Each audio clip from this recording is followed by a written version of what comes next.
So, ladies and gentlemen, it's day 2 of what I think you'll agree is a fantastic conference for the first one, AwakeCon. Yesterday was brilliant. We had some absolutely amazing speakers, and today is no different at all. It's great for me to be here at a conference called Awake. I awoke 7 years ago. Everyone's journey is different when they wake up, but mine was because of trauma, which I think is very common in the Western world. I went out with what I now know was a psychopath. My boyfriend, he wasn't a very nice man, and it was the most intense, painful, horrible thing that ever happened to me 7 years ago, but it led to my awakening. And in my recovery, I came across the books of our first speaker of the day, Thomas Sheridan, Puzzling People, all about psychopaths, and Defeated Demons, how to win against psychopaths. And they were absolutely instrumental in my recovery. They set my experience in context, they made sense of pain, trauma, spirituality, and the purpose of these people. Well, if you can call them people. They're everywhere. And if it wasn't for the books, I was on my way to recovery, but they instrumentally speeded it up. And I think this man's an absolute genius, and his work is the definitive article in that field. He's since gone on to write several more books. They're for sale at the back. I highly recommend that you have a look and buy them. And I'm really looking forward to his talk today. He's a great guy, something of a friend, maybe now. I've bought you dinner, so maybe that counts for something. And I really hope you show your appreciation for him. He's come all the way from Ireland. It's a great, immense personal pleasure for me today to be able to introduce this man. Ladies and gentlemen, Mr. Thomas Sheridan.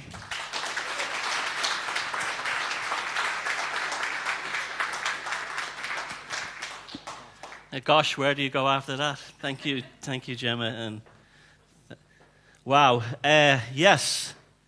Well, it's a bit of it's lovely to be here, so thanks to Taj and the crew for asking me here. I feel like I'm back in school or something, but it's very nice, and thank you for everybody to coming. The venue looks great and everything. Yes, talking about demons on a Sunday morning, don't think that the irony is lost on me here. It's a bit weird, all right, but I'm just glad this isn't a church. But, well, okay, it kind of ties in with what Gemma was saying. Now, when I was younger, I was very much interested in occult. Well, I've always been, but I really was when I was younger. And then later on, had a normal life. When I got out of the music scene, I became respectable and things like that, somewhat. And I came into contact with people when I worked in Wall Street, and there was something seriously wrong with these people, because at the same time I was reading books on serial killers. I had a fascination with serial killers because I was very interested in a group that was in New York called the Process Church of the Final Judgment, and they were connected through a guy called Maury Terry to the Son of Sam killings. And I had been living in the Van Cortlandt Park, Yonkers part of the North Bronx at the time. I took a very great interest in these guys. Who was this guy, this cult? And never found them, but I found evidence of their operations in the park and stuff like that. And so that led me into a general interest in serial killers. And I was reading about serial killers, and I was working in Goldman Sachs, and I was going and realizing that big finance is a serial killer. Corporate finance is a serial killer. It doesn't discriminate. It's just business, and it gets a rush out of taking. It will go in and destroy a company in the same way a serial killer will destroy a life, and it will harvest the energy from that. Now, are we talking about something human? Now, it wasn't until I was well into the psychopath thing, okay? And although in the first book, Puzzling People, at the very last chapter, if anyone's read it, I spoke about a royal family in the United Arab Emirates, who claimed to be direct descendants of the jinn being a kind of a Middle Eastern demonic type entity. And they claimed to be very proudly part of this. And this country has terrible social injustice, and I just left it there. I left it hanging at the end of the appendix in the book. Let's throw it out there. I didn't want to say it didn't, is there a supernatural element to this? I knew there was, but I couldn't, because the book was aimed at a mainstream audience. I left it out there dangling. And I did the second book. I gave the title of the book Defeated Demons, but that comes directly from a Crowley quote about the last of the demons defeated. And so I hung it out there again, and I spoke about certain elements, and I even put a section in that book, is there a supernatural aspect to it? But again, I stood back from it. I left off on it. Until one day, someone came up to me, someone just like Gemma, and said to me, come on, are they demons? Are they demonically possessed or something? I said, I don't know. But the two that I'd interviewed for the Defeated Demon book, and a guy I worked with at Wall Street, when they looked into my eyes, that wasn't a human being looking back at me. It wasn't. Especially during heightened, tense emotions. They could be very charming and very glib, very superficially friendly. But if something went wrong, like I can remember one particular episode when I worked at another investment bank, where I didn't have a project. I was a graphic designer and a communications consultant, so I wasn't a money man. And my job was to basically turn their bullshit into something people could read and understand, because a lot of them don't have very good English language skills and communication skills. And he was leaving the office, and he looked at me like that, and it was like he was pissed off instantaneously. It went from being, hey, buddy, how's it going? And it was like the stare that he gave me wasn't a human being. It wasn't. And then I said, no, relax, it'll be sorted. And then he was like, okay, great. So it was a momentary, I couldn't decide whether that was a momentary loss of the mask, of the persona, or if it was something below the surface that had come up. Now, for years, I'd always believed that it was something below the... No, sorry, it was the mask slipping, but now I tend to believe it's another personality. There's something else in there. Now, this, in the background, I started to look at the history of demonology, and I wanted to see if there was a connection between that and the work I was doing in psychopathology. Now, my other hobbies, I'm very interested in megaliths and traveling around what they call ancient and sacred sites. That's my main passion. The psychopath thing was basically just a manual I thought I'd put out there to help people who were being damaged. And so I started to look into this more. And so taking the term demons, because it's the one in the West we're familiar with, but this is an extremely universal idea. And what is this universal idea? That we're not alone on this planet. That there is other forms of non-material consciousness, entities, beings, whatever you call them, that exist outside our perception of reality. And they're not subject to the same space-time that we are. Now, in Ireland, we have a very strong fairy tradition. In Ireland, all people make no distinction between fairies and demons. They're the same. There's no difference. It was only when Disney came along with Tinkerbell that they made fairies into cutesy things, or maybe the Victorian romantics here in England. They romanticized the idea, but in Ireland, all the old country people would go to enormous lengths to not encounter or come anywhere. And even to this day, they have things called fairy forts. They're circular enclosures. There's 40,000 of them in Ireland, and there's a belief that the Sidhe, which are the Tuatha Danann, which was an ancient mystical group of Ireland, were banished to these mounds and left there. And you do not trespass upon their mounds, you do not go there. And terrible, as I cover in my book, the Druid Code, terrible things have befallen, including Ireland's most wealthy man was destroyed when he dug up a fairy fort, what they call a fairy. And the old people warned him. And I cover that in the book. And so these things are taken very seriously. So the idea of the term demon is very commonly used in the West, but it's used everywhere. It's a completely universal idea from Africa to Asia, everywhere. The same general idea. An intelligent consciousness that's not human. We share the planet with it. Common themes are they exist outside our space-time reality. They can travel into the future. Another common reality is they are not particularly fond of human beings. And they're not particularly fond of us. They like to mess with our heads.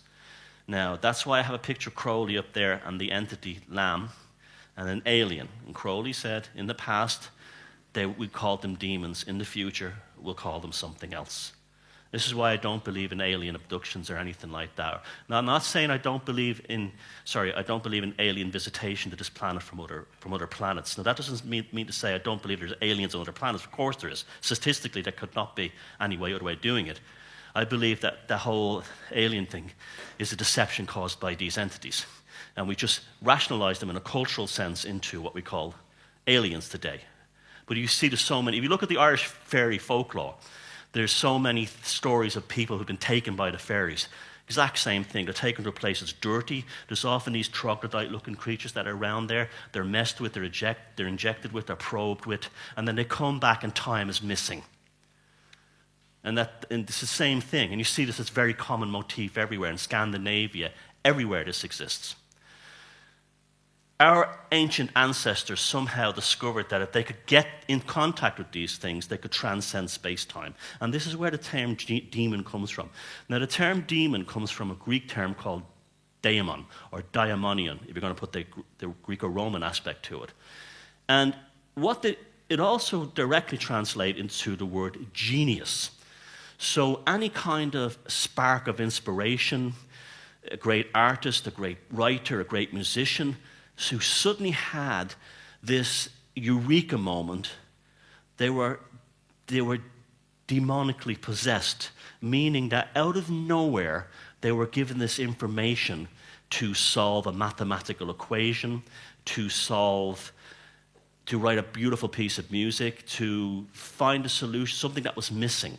And that's where the word demon and genius in the Greek aspect came from. This belief that there was another part of the human being, not necessarily detached from us, but that was able to contact us and give us information that we were not particularly privy to. Now, that was transferred differently when Christianity came along. The Christians and the Abrahamics don't like the idea of magic. In fact, it's a mortal sin in many of religions. So the idea of communicating with another entity, because there's only one God, and there's angels, of course, but there can't be anything else. It can be nothing else. And so the idea of contacting another entity could be very useful. The Abrahamics didn't like this. When Christianity came along, the first thing they did was attack statues, and pagan statues of the god Apollo, Athena, and so on. This still continues to this day. ISIS destroyed the temple of Athena in Syria. They finished off, ironically, what the Christians started 1900 years ago. And there's a belief that idolatry was that inside those statues there was actually an entity, a demon. This is what they believed, and this is why so many statues, like the Elgin marbles in the British Museum, they're all smashed up because of Christians attacked them, believing that there was a demon inside them. And this is the belief that the statues were so lifelike that they were actually interesting idea now. They were so lifelike, classical sculpture was so lifelike that it was incorporating an entity. It was actually like this idea it was coming to life. And that's one of the reasons art went so horrifically bad in Europe from the beginning of Christianity all the way to the Renaissance. Art is terrible. They didn't have perspective. It's terrible. Art from the Middle Ages is atrocious compared to what the pagan classical world produced and then was rejuvenated at the Renaissance. So that's what the Renaissance means, the Renaissance of the classical world. And that happened really not because of the Christians became more tolerant, but because Constantinople had fallen to the Ottomans, and then all the geniuses and all the artists had escaped from that part of the world in the Eastern Empire into Italy and France and gave us the Renaissance. But there was this belief that these things were alive. But there was also another thing within the Greco thing called shatanic. And this idea that there was demons of the underworld. They existed in the earth. They existed in dark places. And this is going to be quite significant. How long do I have, Ben? An hour. Okay, I wish I had two. But anyway, we'll try and get one. This idea that it was that in the darkness that came from Babylon. The Babylonians were a group obsessed with worshipping demons. That was their gods, Pazuzu and so on. This was their gods, and they believed that they inhabited generally dark corners of the world. Now, when I was 17, I was lying face down on a Saturday morning in my bed at 7 a.m. in Dublin, and there was an earthquake in 1982, I think it was, 81. And I woke up, and the bed shook, and the room shook, and there was a sound like a hammer dropping on the floor, and there was an earthquake. And I didn't know it was an earthquake at the time. I thought like a bomb had gone off, or there was an industrial accident, or something like that. I found it later on it was an earthquake. I fell back to sleep, and I woke up, and I turned around, and in the corner of my room was a thing that looked like a monkey. It was about that height, and it was looking around like this, like it couldn't see anything. And then it made eye contact with me directly, and as soon as it made eye contact with me, it leaped and landed on my back and started pounding my back like this. And I was going, get off, get off. I was fighting. I threw it off, and I woke up, and then I fainted. And I woke up like an hour later and said, God, that was a horrific nightmare. Thing was, when I went to have a wash later on, my back was all covered in bruises. So I put it down to psychosomatics. I imagined it, and I made it happen. It didn't really happen. This is, it was just like, I was such a traumatic dream. I broke out in bruises because it was so intense. My mind made bruises. And that's how I rationalized, and that's how I honestly believed it. Until a good few years later, I saw a painting by a Swiss artist called Henry Fuseli called The Dream or the Nightmare, and it's a woman lying down, and on her chest was exactly the same monkey that was in my room. Exactly the same monkey. So then I'm thinking to myself, this is really interesting. We have maybe this is some kind of archetype that represents fears caused by the earthquake. Blah, blah, blah. This kind of things, trauma brings these things on. Very interesting idea. Went on my life with that. Now, I went through life, blah, and this kind of thing, and we'll just leave that there. This thing was in the corner of the room. Later on, I find out about Babylon, and so on. So, as I said, I'm interested in the occult, I'm interested in megaliths, and I travel a lot. And these slides here, this one slide here, at the top of we spoke the idea of Crowley, and he said in the past we called them demons, in the future we'll call them something else. And so he was talking about these entities. We just remember, a name for something is just a name we give it. It could be different. In Indonesia, they're called the Penagagalon. They have different names all over. In Africa, they have different names. They have different names everywhere. We call them, our culture calls them grey. Now, I'm not saying, this is my opinion, I could be wrong, but we call them grey aliens, or whatever. Now, at the far corner there is the earliest depiction of a demon. This is from Karelia in the Finnish-Russian border. Karelians were one of the last races in Europe to be made Christian. They were still pagans until the 1500s, when the third and final Swedish crusade was launched against them, and they were basically exterminated or converted by force. Now, the Karelians, you can see on top of that there's a crucifix, that kind of double cross. That was put on later on by Christians, but the image behind them specifically shows a demon, specifically. Now, you see these images all over the world. And you see Eric von Daniken's books, and he says, they're aliens because they're wearing a spaceship. Why would a space alien dress like a NASA astronaut? It never made any sense to me. And they were specifically called demons. And so that's why the crucifix was put on top of it later on by Russian Orthodox Christians. Up here, we see the same thing in Siberia. Now, these are ancient. These are from the Neolithic. You can't see the whole slide, but we have a seven-headed demon here. This is what these local cultures call them. And the same thing again, they don't live in this world, they're just outside our perception. They're kind of dangerous to humans, they don't like us. It's a universal idea. They don't like us, but if you can get one, you can get information about the future. Because they can travel into the future, they can find things that you can't find. And again, I took this photograph in Sardinia. And here, I don't know if you can see them, but just side of this hole here, this is called a Domus de Janus. It's called the Demon House in Sardinia. And this is in part of an enormous megalithic site, which is a gigantic rock outcropping that has all these caves all over it. And you can go and explore it, and it's the spookiest place you've ever been to in your life. But there's these holes that are deliberately carved in the rock. And inside this one, now I could stand up on that, and it's still about another meter over my head. So that's how tall it is. And on the other side there's all these spooky-looking entities all over, and they stare at you from the wall. They're all carved in bas-relief on the wall. And I was, the locals call it the Temple of the Fairies, but the word actually means Janus. It means the Temple of Demons. Demons, fairies, always interchangeable, always the same idea. human beings have always not only known they existed, but always found a use in trying to contact them. And this is where the genius thing comes again. They have information that we need or we want, and they can help us get it. This is what the term making a deal with the devil comes from. It's the idea of contacting these things and getting them to give you information about stuff.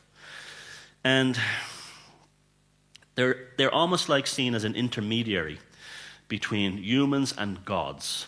They're in the middle point between humans and gods. And this is why they play a fundamental part in magic. They play this fundamental idea of magic is the idea of becoming a god. This is what Western magic tradition is. It's right from like early, pagan magic all the way up to chaos magic of the 1980s. To become a kind of god in this life. So you get the payoff now. You have powers. You can actually predict the future. You have extra insight. Your art is better. Your life is better. You're less damaged by emotional and psychological trauma because you understand the nature of energy and how energy works, and we're actually trapped in a kind of energy war, and we're like, this is how I would describe our experience, and I'm sure this is what Gemma was talking about, and I'm sure many of you feel the same way in your life. The reason why we don't understand this world is because we're refugees in a kind of energy war. We're not combatants in it, and that's what magic does. Magic and the occult allows you to be a combatant, to defend yourself in these energy wars rather than being a helpless refugee. This is why the Freemasons and all these occult societies all keep this stuff for themselves. They're in the game, we're out of the game. And instead of waving your crucifixes and going, oh, it's demonic, oh, Jesus, protect me, it's no use because it's the same thing as you're just imprisoning yourself. You need to understand these things. And I know many people who are like, oh, the occult, oh, all this and this kind of thing. But the thing is, even their reaction to it, they're learning about it. You're learning about something that can actually protect you from it. Because it's like, if you don't know it, you're an innocent child and you're a victim. And that's what many of us have come to be like this. Before we came to these events and what they call woken up, life was much more difficult. It was bewildering. Now we understand that the political system is a psychopathic game where there's left and right and it's all nonsense and none of it means anything. And there's no such things as saviors and heroes and you've got to save yourself. And this kind of thing. And there's not going to be any kind of wonderful solution to this world. It's up to you personally, and you and the ones that you love, to actually solve this. And that's because now we're in the game rather than being subject to it. We're no longer pawns. And this has always been the greatest thing that they've kept from us. They gave us religion, but they took away magic. And they made us that's kept us refugees. And a lot of this magic has to do with these ideas of contacting these entities.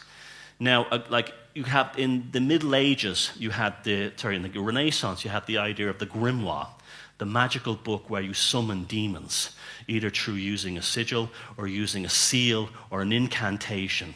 And the idea was to get information off the demon. But again, this is a universal idea. This is just it became more refined in the Renaissance as the Renaissance of the pagan world came back.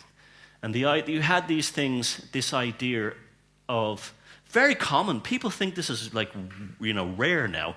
But like in cities like London, say at the time of the Restoration, and even into the Puritan age, there was things called cunning men and cunning women. And these were people who would summon the demon Oberon to get you information. And they were used... They worked usually out of barber shops. And you remember like Sweeney Todd, the demon barber? When you're playing this game, if you're strong, you'll deal with it. If you're weak, it'll take you over. And so people used to go to these cunning men who would write these sigils or seals or these kind of magical squares, and they would do some summonations and conjurations, and they would bring forward Oberon, who's mentioned in Shakespeare's A Midnight Summer's Dream, and Oberon would tell you, oh, that gold coin you lost, it's under the shelf in the kitchen. Oh, this guy stole your money. He could find things. Now, this is also common, spookily enough, in schizophrenic patients. In some of the most extreme schizophrenic patients, they can actually escape from the hospital, they can go and find drug money that was buried in a field somewhere. And they just don't know how it's genius. See, they don't know how the money was buried in the field, or the drug dealer's money was buried there. But they just found out. They say a voice told me there was like thousands of euros or thousands of pounds buried in a field that belonged to drug dealers. And I went down and dug it up and kept it for myself. This is again, it's out there. And we hear stories about, we're told, I've got a book coming out in a couple of, like next month probably, it's called The Invocation of Strangeness. It's about sorcery. And in Fordham University in 1991, a major conference about occult in the Soviet Union was sponsored by none other than the Soros Foundation. There's another big conference coming up in London about the occult and magic, sponsored by academics.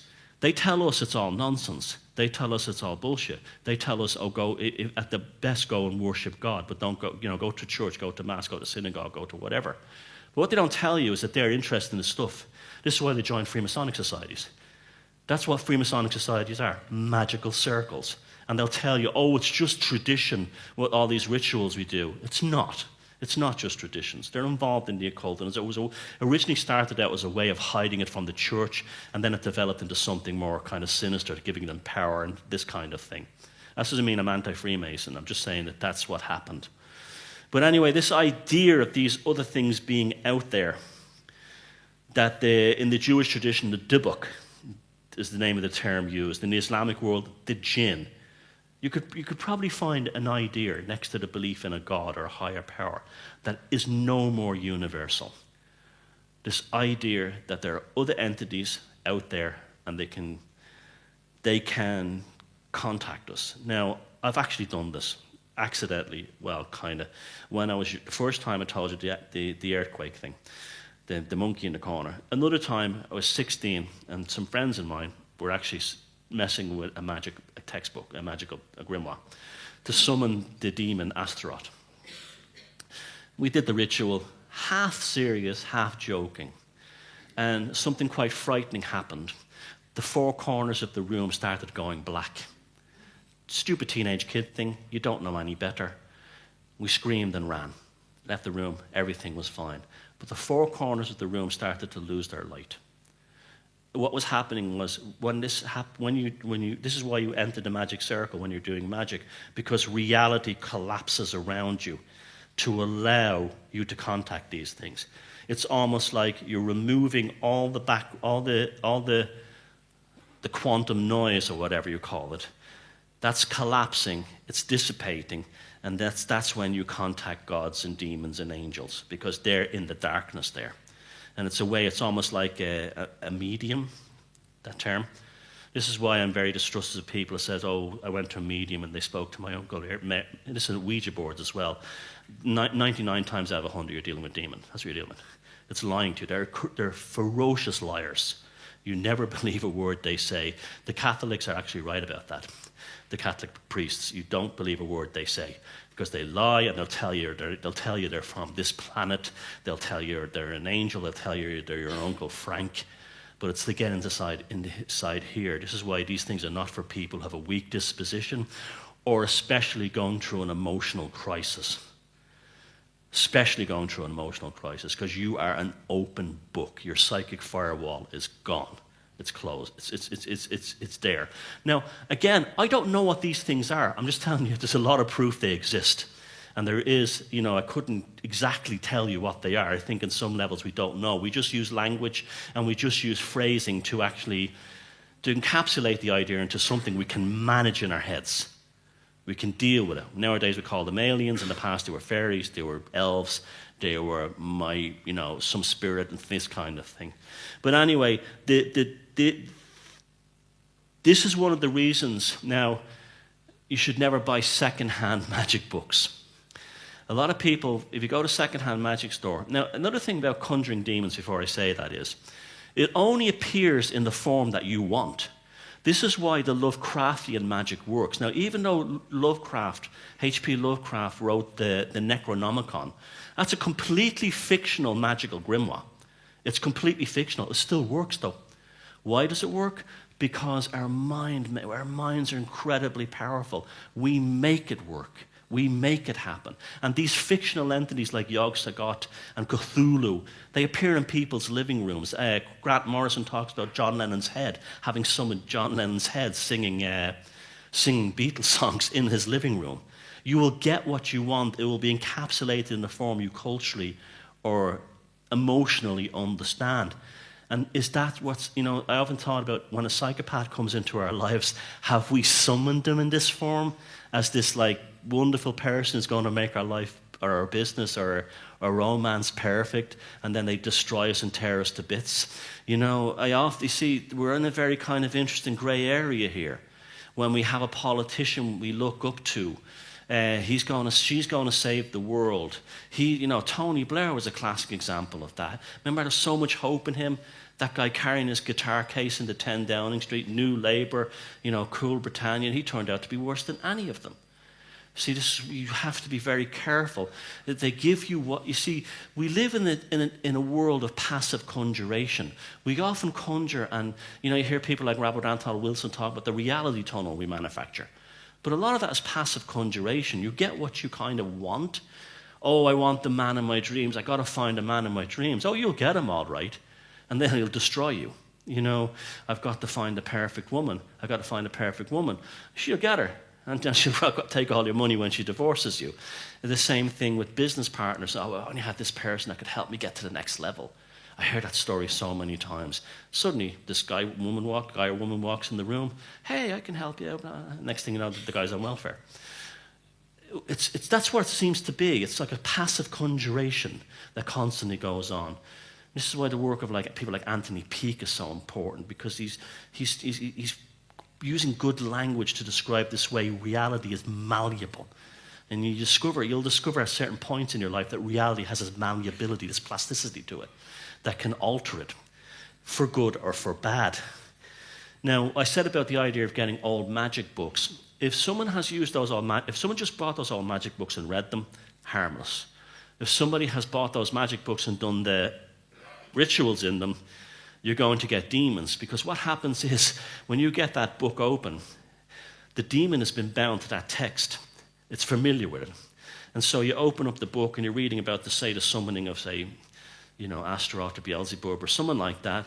Well, that entity or that energy force or whatever the hell it is suddenly turns on and it comes to you. And because it's that particular copy of the text you're bound to. It's bound to. And even though you're reading in your mind, it's coming. It arrives. How do you know these things are happening? Well, and you will find this even if you're not interested in magic or interested in demonology. You'll find this if you suddenly take an interest in the occult and the paranormal, or in things like the quantum stuff, like if you're in quantum realities and all this kind of thing. You'll start noticing things might strangely happen around your house. One of the signs is literally pictures will leap off walls. Books will fall off shelves by themselves. Colin Wilson spoke about this as his genius demon when he was writing a book about some fictional novel, and he needed a map of Dublin from 1700s, and the tens of thousands of books in his library, the one book that had the map of Dublin in 1750 jumped out and fell on the floor. So they play with you. They're tricksters. Remember, tricksters, big part of it. They play with you. Another thing is pools of water that suddenly appear, particularly in the corners of rooms that you can't explain. You see there's a condensation, there's no leaking in the attic. What's going on? There's always a pool of water appears. That's a common one that seems to happen. Now, how the water comes about, what makes it manifest, I don't know. But there seems a pool of water that makes no sense in the corner of a room.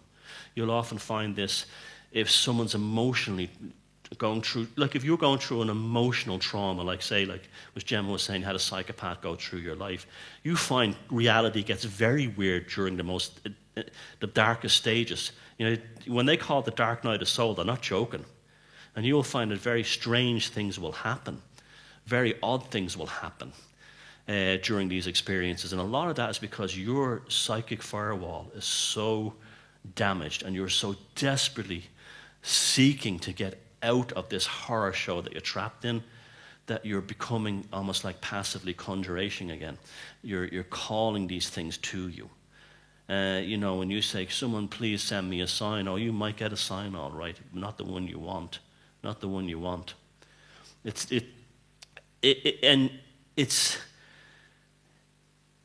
the whole idea of not being in charge of ourselves and who we are. This is why I wrote Puzzling People. The idea was I suddenly discovered that a lot of people don't protect, they're unsafe, they're not safe in this world. And they're not safe because we're not told about these things in school. We're not told about these things in life. We discover them accidentally. We discover them in pain. We discover them in trauma. But they're there, and even the most hardened atheist has these experiences and then tries. Well, it was like me with the thing bashed me on the side of it bashed me on the back. I put it into, it was just, psychosomatic. It didn't really happen. Now I know it did happen. I did bring that thing forward, probably as an unrepressed fear of something I didn't understand. There's an experience called the uncanny valley, where when your mind and your cognition perceive something you can't understand, it looks strange, and it actually shuts itself off. It doesn't, or it changes reality for you in order to bring this uncanny valley that your cognitive awareness falls into, and brings it back up to the surface. And then you start to rationalize, and then finally, when you're out of it, you understand the focus. And sometimes this can take years. Whitley Strieber, who wrote the book Communion, that's another one.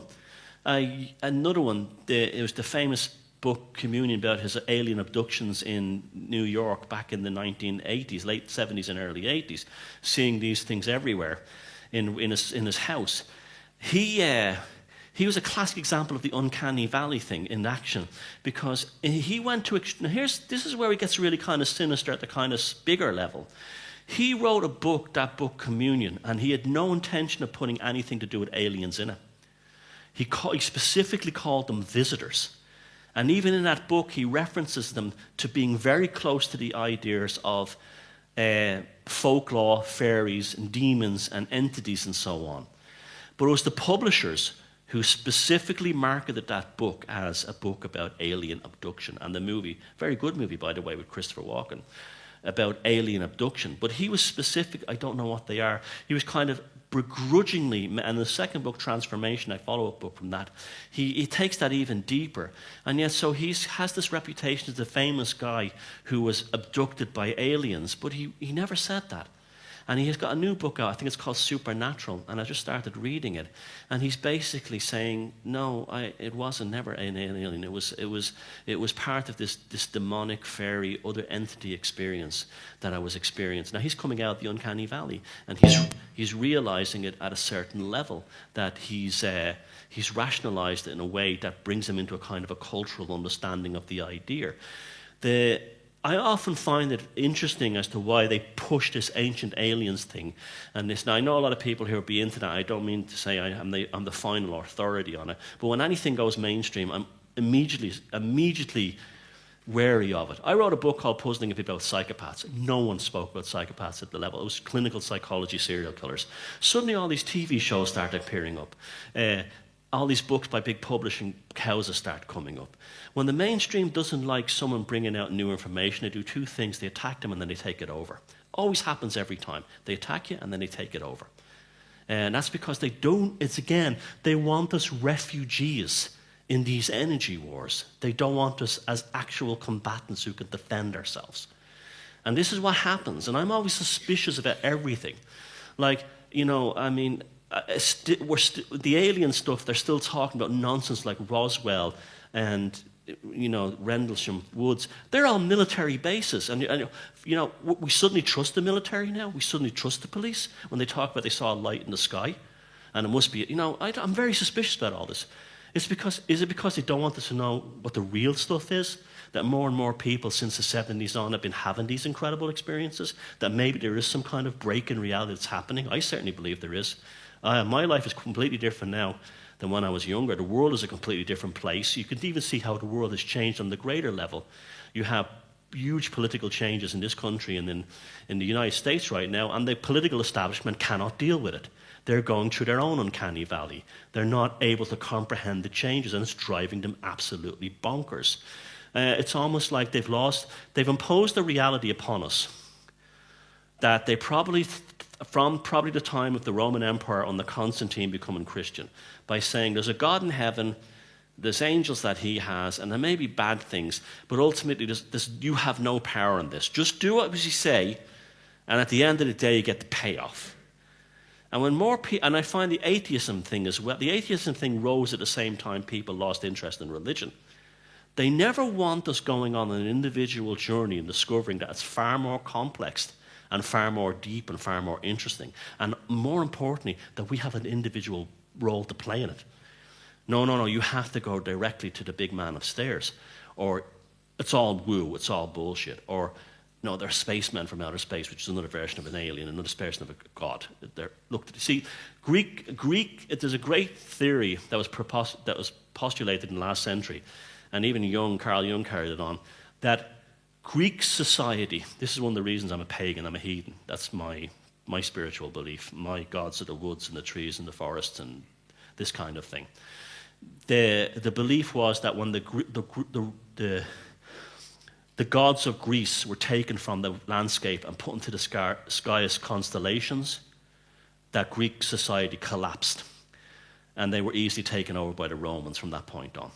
And this is when they sort of went into degeneracy, because their gods suddenly became super spacemen in the heavens as constellations, and not the gods of the groves and the forests and the mountains and the streams that were accessible. Suddenly you're a minion. You're in subservience to them, right? You're in subservience. I have to obey them. I have to worship them. I'm less now. I'm nothing. Hierarchy, the beginning of the pyramid, this kind of idea. It all spawned from that. Again, what caused the Greeks to suddenly do that? What caused the Constantine to suddenly pretend he was a Christian after boiling his wife alive in the bath? A guy who probably was never a Christian but suddenly came about and told us that the world is full of demons and they're in statues and you have to attack statues and destroy them. It's the same thing with the exorcism in the Catholic Church. No one ever talks about this, right? What's exorcism? A rite to remove a demon from usually a child, right? Okay, where does it go? The child is a portal to bring the entity into this reality. And the exorcism rite is a trick to trick the priest into extracting the demon from the child and moving the demon into this reality. And yet that's what's going on. And that's one of the reasons that the Catholic Church goes to extreme lengths not to perform exorcisms, because that's a dirty secret they don't want anyone knowing.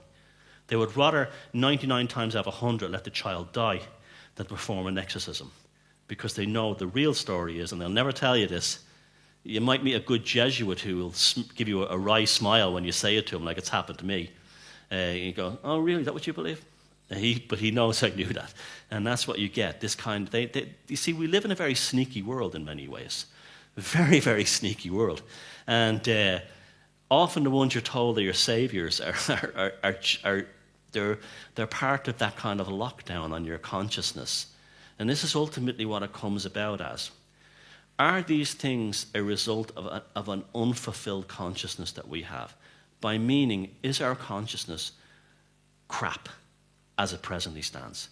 We've all had insights and seen, we've taken antigens, we've had experiences, and we realize how limited our cognition is, how limited this nervous system and brain gives us. Is this part of the firewall? Are these experiences to say, like a bad acid trip? Oh, I'm never going to go there again. Throwing the baby out with the bathwater. A bad experience with the Catholic Church, like I often think baptism is designed to actually make you unholy, just to blast the pagan soul out of the child by immersing them in freezing cold water, splashing them on their heads. And the first lesson, the first thing the child does is, I can't trust mommy and daddy anymore. They gave me over to this stranger who threw cold water on me, and said something weird. See, again, we're messed with on so many levels, and our psychic firewalls are deliberately deteriorated in order to stop us from becoming what we should be, gods. Now, I don't mean that to say in a narcissistic sense. All a god is someone who has control over reality. That's all that is. It's plastic, it's malleable, and we can alter it to some degree. And it's doable. You can alter reality. I'll give you an example. I talk about space-time, right? My perception of time is different than yours, it's different than yours, it's different than yours. You could be sitting on a train on the same track going the same direction, and that other person beside you could be having a completely different perception of space-time. It's totally based on emotions. The last 5 minutes of a soccer game, in extra time, where your team is winning, you're ahead by a goal, seems longer and more torturous than the previous 90 minutes that got to that point. The birth of your child. If you're enjoying yourself, time flies. If you're depressed or you're in a bad state or you're bored, time slows down because time doesn't actually exist. Now, suppose I could do that to you.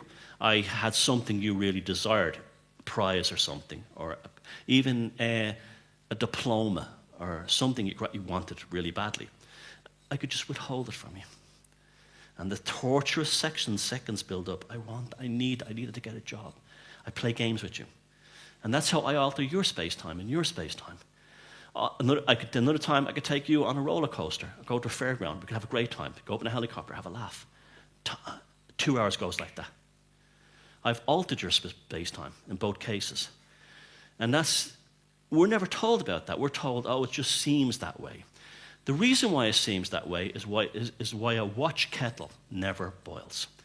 You ever notice that? You stand there by the kettle, a pot of boiling water, and it takes forever. And if you want to get some wisdom, I'm going to give you some wisdom now. The reason why that kettle or that pot or that takes forever to boil is because you're not in charge of the process. The electrical utility company is.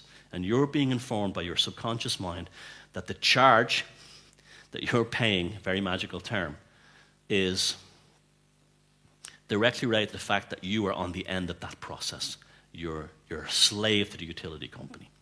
But if you cut down the wood, I guarantee you, go into the woods, cut down the wood, get a pot of water, you're among nature, and you boil that water, you'll find it boils really quickly.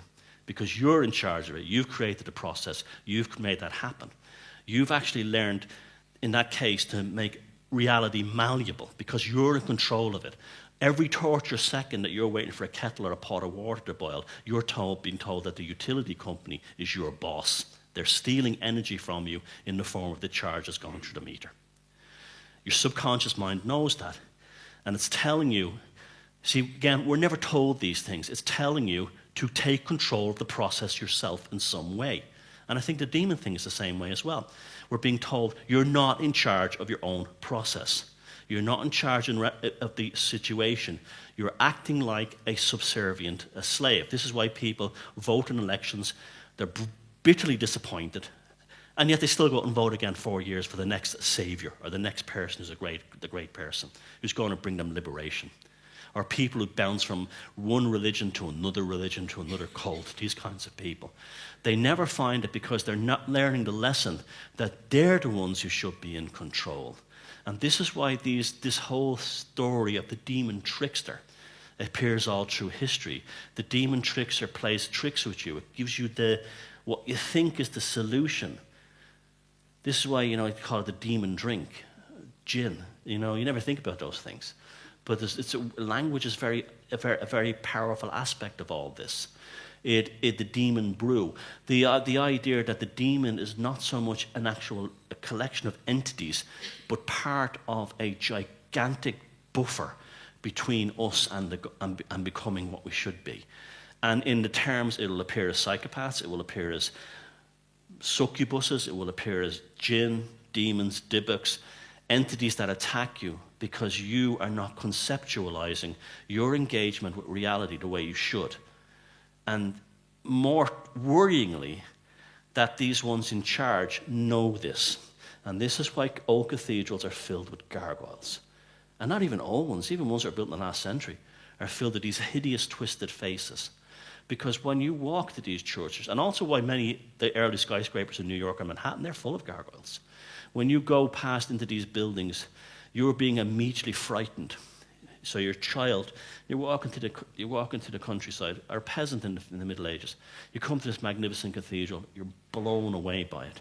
And all on either side and around the corners are these ugly monsters and these demons and these faces.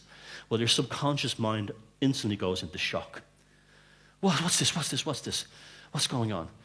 And then you go inside, and then it's surrounded by beautiful stained glass with all the pictures of the scenes from the Bible.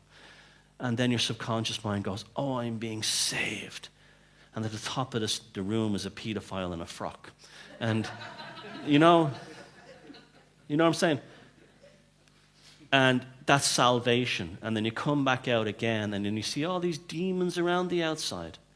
And you say, I better come back here next week to protect me from them. Because the priest and the church has built a magic square inside the church to protect you from the horrors outside. And that's why they represent sin. That's why they represent wickedness, what they call wickedness, outside the building. And you're held outside. You see, mind control is everywhere. It's absolutely everywhere. And our ancient ancestors and indigenous people all over the world are far more advanced than we are. Far more advanced than we are. I know it's a weird thing. We say, oh, we can get rockets into space and we have, we have mobile devices and we can place bets on our phones and stuff like that. And we were all clever, aren't we? Brilliant. But we're not. We're not. Because, you go all over the ancient world, it's apparent that, like in my book, The Druid Code, that thousands of years ago, people had some kind of high technology that we can't explain. They could move stones and they could turn stones they could soften them, they could do everything. They had a technology we no longer have. They just don't have it. Where's that gone? But they were also wise. They were aware of how to deal with these entities. They weren't afraid of them. They, instead of saying, the Christian was afraid of him, put the crucifix on it. Where our ancient ancestors, and you go anywhere in the world, Africa, Siberia, anywhere, they actively encourage a communication with these things in almost like a form of therapy, almost like a relationship. Oh, I'll do a deal with you if you do a deal with me. And the welfare of the tribe is directly related upon this. You don't get psychopaths in indigenous cultures. Did you know that? You do not get them. They don't exist. You could go to the arse end of Africa, or you go to Siberia, or you could go to our ancient ancestors in these islands 5,000 years ago. You wouldn't find a psychopath anywhere, right? 2 reasons. One, they killed them. And the other one was, they used to take, no, that's seriously, the Inuits killed them. They'll recognize them by the time they're a teenager. They'll see them, someone who's not quite right. He's shifty, he's stealing things, he's taking things. He's having sex with the women while the men are out hunting. He's a womanizer moving around each igloo. What an image that is, huh? But moving around each igloo. And they'll take him out on a hunting trip and he'll fall off a cliff, this kind of thing. But they very rarely appear. And even an Inuit word, Martha Stout in her book, The Sociopath Next Door, it literally translates as, he who stays at home and takes our stuff while we're out hunting. It literally translates to that. This kind of idea that they were aware of them. They also know that they're energetically different. I know that sounds weird, but I knew a woman who worked in Norway as a midwife. And she'd say every so often a baby was born. And it didn't feel right. It didn't feel like the other babies. Very rarely, very, very, 1 in 1,000. There was something not right there. And when the baby was handed to the mother wasn't really bonding with it, although she might be putting on a front or something like that. And when the baby went to breastfeed, it would grab the breast. It was like a predator thing. And she said, sure enough, because she lived in a small town or a small city, she could remember these babies' names, and they would grow up to be rapists and murderers and gangsters and criminals and politicians. Same thing. And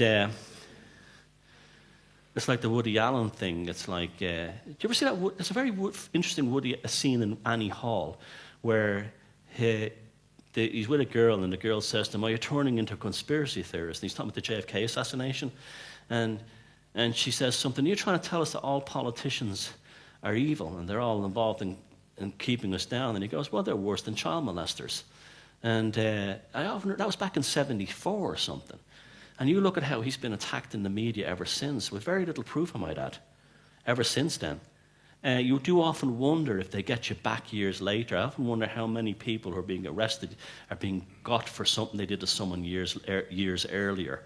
Because that's one thing I've noticed about the psychopaths and the demons. Remember I said the demon comes to the grimoire, it never forgets it. A psychopath never forgets it when you've done damage on them. And they will get you back. It might take 10 years. But it might take a false accusation. See, that's why I'm worried about a lot of these Hollywood false accusations right now. How many of them are female psychopaths who are just trying to get back because they didn't get a role in a play or something? You know, I'm not saying these guys aren't predators. Obviously they are, some of them. But how true is it on both sides? You see, this is the whole idea. The sins, the poison of the past always comes back into the present. And this is the idea that they're, you know, what they talk about, the demons that you hold in your soul, the demons in the language they use, you know, it's a very powerful metaphor. That's another thing. Our ancient ancestors and indigenous people live in a world of metaphor and allegory. And this is a way to defend yourself. This is a very good way to defend yourself, is not to live so literally. Allegory and metaphor, engaging with a situation, allows you to transcend any danger that's inherent in it. When I say danger, I don't mean like if a car's coming for you and it's going to hit you, it's going to hit. I'm talking about like in social and cultural danger. I'll give you an example. James Joyce, Carl Jung, and others spoke, and Joseph Campbell, the idea of the monomyth. That if you go through life saying, oh, my life sucks, oh, I can't, every relationship falls apart, I can't get a decent job, everything's a struggle, you've already been defeated. You've basically given up. But if you can allegorize or put that in metaphor that are like our ancient pagan ancestors and indigenous people that they do, is they see it as a living monomyth. You see it as, I'm a hero in an epic, in a struggle, and it's going bad, but I will triumph in the end. Suddenly you're detaching yourself from the situation. So the dickhead at work is a demon or a monster. The bully and the office is now, anything you want to call, any kind of horrible name you want, give it a joke name. But what you're doing is you're detaching yourself from the absolute reality of the situation by giving yourself control over it. Now, one of the most effective, when I'm gone, I hope the one thing I leave is a legacy of a thing I called no contact ever again. And I said this, when you suddenly have a super toxic person in your life, or a psychopath, or a situation you can't control, get out of it and get away and save your energy for, we're back to the boiled kettle thing again, save your energy for what you can control. Because all that does is it sucks the energy out of you to stop you from finding solutions. Now the whole idea of no contact ever again came from a Yugoslav, well it was Yugoslavia then, it's probably Serbia now or something, who was involved in Slavic magic. I knew him back in New York when I was in the music business there. And he told me there was this kind of a curse called the curse of silence. And what basically, it's like if someone is causing you, there's no solution to it. They're always bringing you down. You only have unhappy memories of things they did to you around you. They messed you around and start calling you back.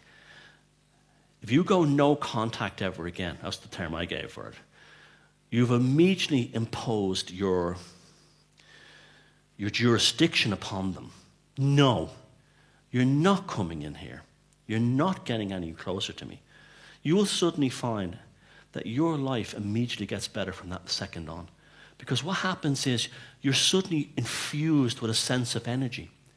Because you're finally in charge of the situation. Before that, you were like, you guys trying to contact me? And you remember how you feel. It's crap. It's awful.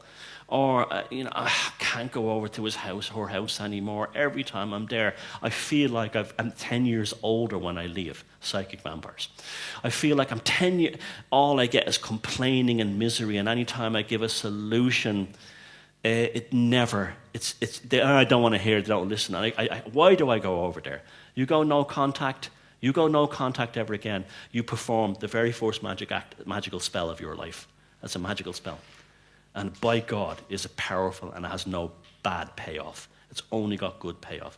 Because then all that energy that's been sucked out of you is now available for you to be creative in other ways, to make your life better. And your life suddenly does get better. It absolutely does. Because you're not losing that there's a firewall up there. And the more you get at this, the more good you get at it. They'll try and drag you back. It's like, oh, I have no friends. Well, the reason why you have no friends is you're a pain in the ass. Oh, I can't find anyone to come and see me at Christmas. Well, that's because you robbed their money. And I'm not here. Your job is to cure yourself. It's also the same thing if you're in a relationship that broke up. It's best to stay apart, like a divorce or something. I'm a believer in it. Like it's over, because it's always going to hurt, and that hurt steals energy. And this is probably what it's really all about. Maybe these things are manifestations of what we're not in charge of. So, for instance, when did the aliens thing come about? The atomic bomb. When the atomic bomb came about, suddenly, oh God, the end of the world is coming. The Russians and the Americans are going to blow us all to bits. Well, suddenly you have this thing, Roswell, and you have these things called flying saucers. And they're all on the American side, by the way. America, the aliens love America. Apple pie and mom and baseball. I think the Russians, they went to the Americans. So therefore, they're on the side of the West. We're safe from the Russians now because we have alien technology. This is a spell. This is the same thing as saying we have protection from the Archangel Michael. It's the same thing. It's the exact same thing.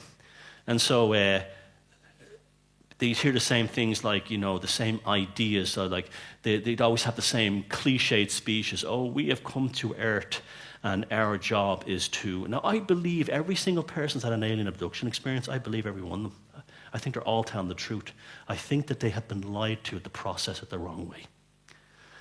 Because it's always the same, because they always say the same thing. Oh, if humanity doesn't destroy itself with nuclear bombs, why should aliens even care about that? Or we will reveal ourselves when you're finally a wise race of people. That's just like Jesus Christ coming back when we've all attained, goodliness. It's another version of Christianity. They play tricks on us all the time. And the same thing. So that was like a manifestation, the shadow. The shadow manifests in real form. And you can either use the shadow. This is why I did an event in America recently. It was me and about 1,000 New Agers, and it was very difficult. Because they were all lovely people, lovely. But so many of them don't want to deal with anything on the dark side. They just don't want to go there.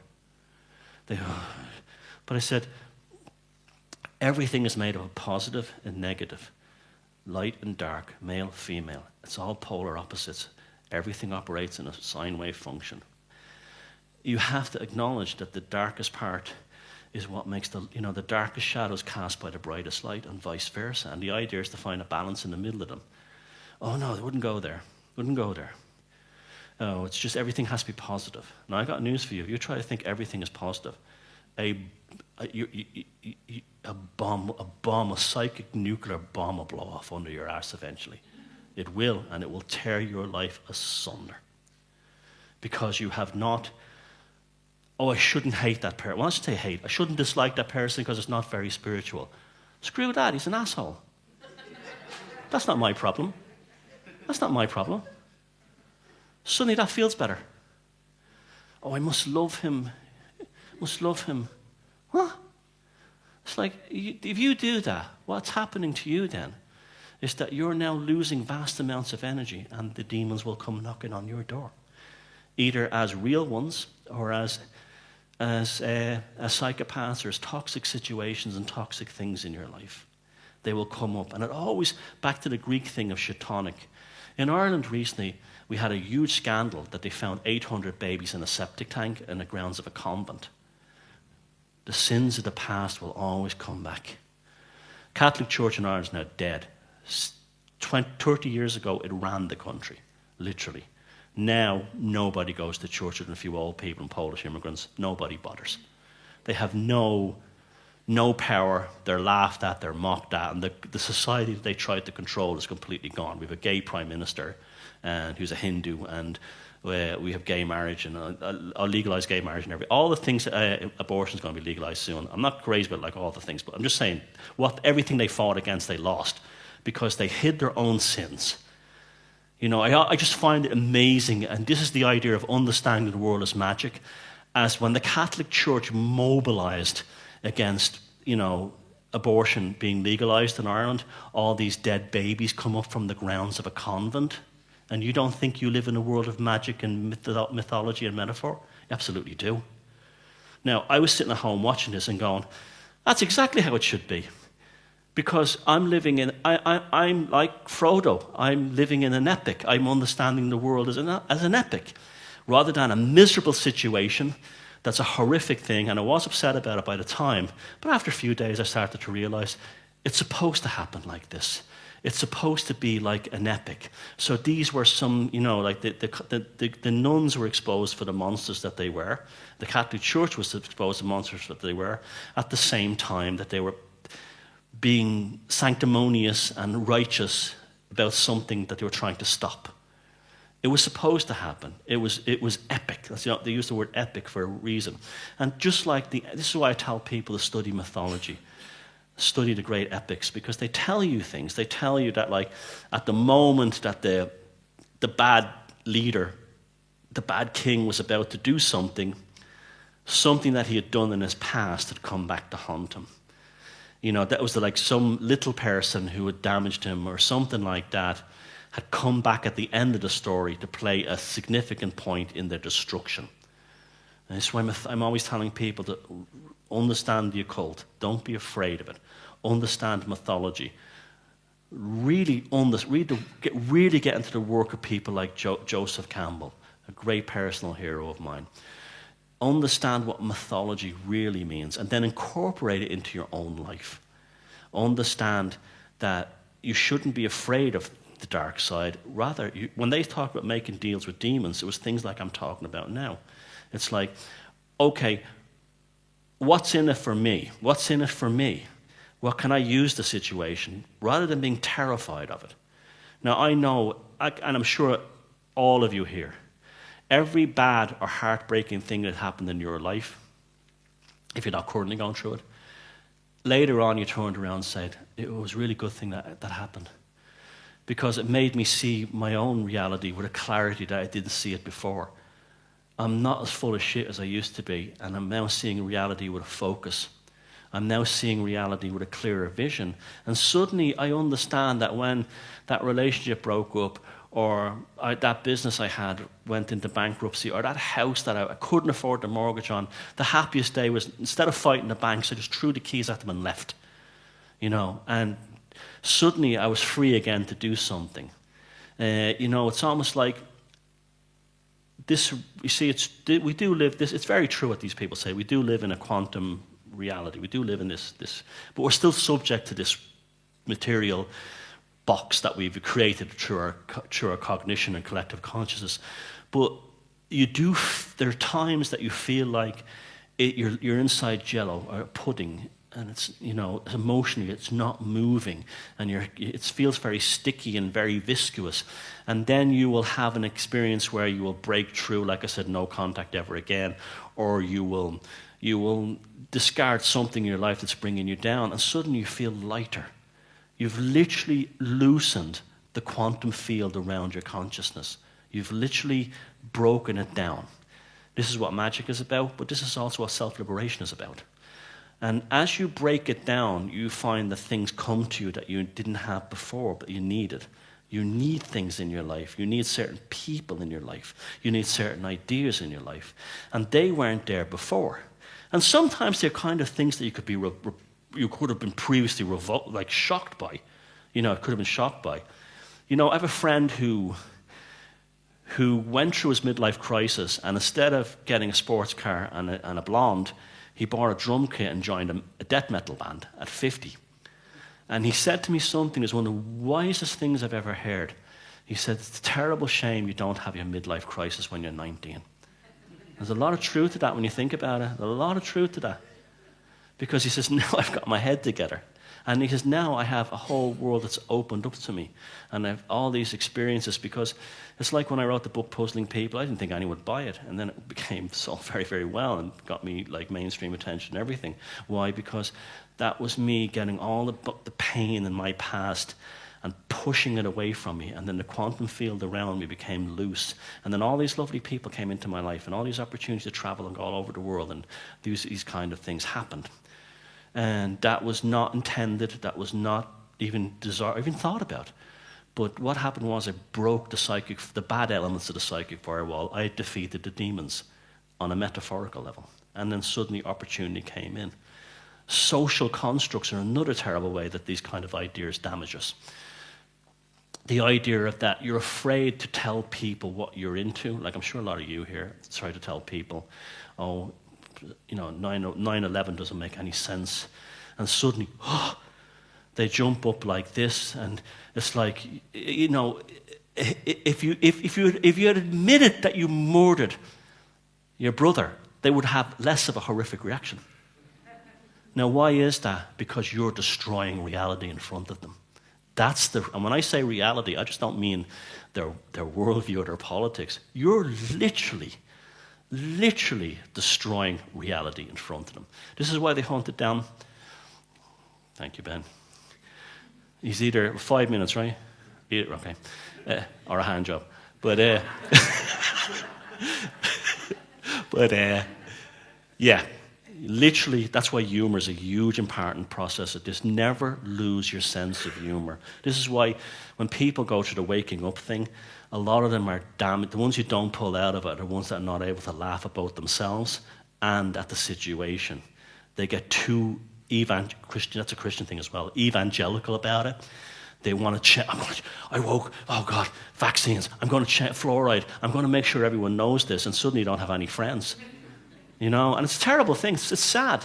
It's sad. And people. But you know what? You're exercising the demons because you're finding out who your real friends were and who the phonies were. You understand? They're not ready. I'm not really. Okay, these people don't work with me anymore. I've changed reality. I've shifted into another version of reality, and they're in the past now. And I can't go back. So instead of wasting all your energy saying, I got to go back and make him believe that vaccines are good, or I'm not anti-vaccine, I'm just using it as an example, wherever your thing is, wherever you're interested. Instead of that, going back and trying to constantly fix them, you realize, screw it, I can't do anything about that, move on, boom, and you find everything starts getting better because you've gone no contact with the things that you can't change. That's the demon. That's the demon. So in closing, yes, there are other entities on this planet that we share with them. They are intrinsically connected to us and our consciousness. Why? Because the Greeks had it at the early days on. They are part of our genius to understand ourselves, our behavior, how to make our lives better.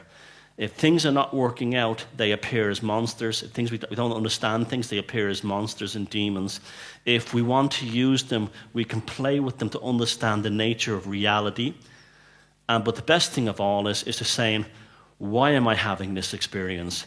Both on the subliminal level, the consciousness level, the magical level, but also on the real level. Why did I allow myself to be taken in by this predator?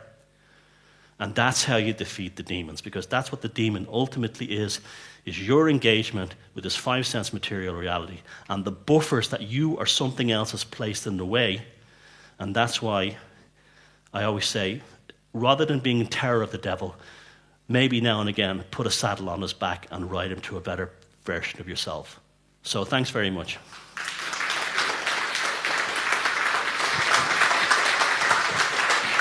Thanks, Thomas. Very well done.